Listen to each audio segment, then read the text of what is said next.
Ассалаумағалейкум, қалайсыздар? Инстаграмда бизнес парақша қалай ауыстыру керек, сол жайында болады. Редактировать профиль дегенге басамыз. Соң астында переключение на профессиональный аккаунт дегенді басамыз. Автор және бизнес деп тұрады. Автор болсаңыз, жаңағыдай авторға жазушы немесе копирайтер болсаңыз, автор деген таңдасаңыз болады. Бизнес жаңағы не сатасыз немесе не қызмет көрсетесіз, соған байланысты бизнес таңдасаңыз болады. Бизнес таңдайық. Продолжить дегенді баса береміз. Продолжить.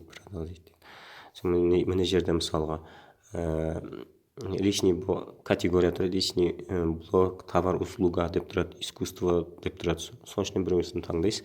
Мысалы, товар болса, товар мен услуга болса, товар, услуганы таңдайық. Далені басайық. Не жерге поштаңыз, нөміріңіз, адрес қай жерде тұрады, компанияның адрес, мысалы, картамен көрсетуге болады. Далені баса салайық.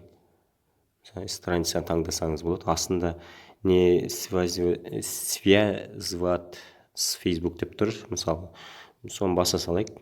Немесе фейсбугіңіз баса, соған байланыстырып қойсаңыз, жалғап қойсаңыз болады.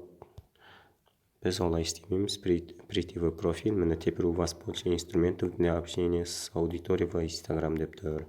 Егер де сіздің парақшаңыз статистика, промокация, редактировать деген осындай ішіне тұратын болса, онда сіздікі бизнес парақша деген сөз.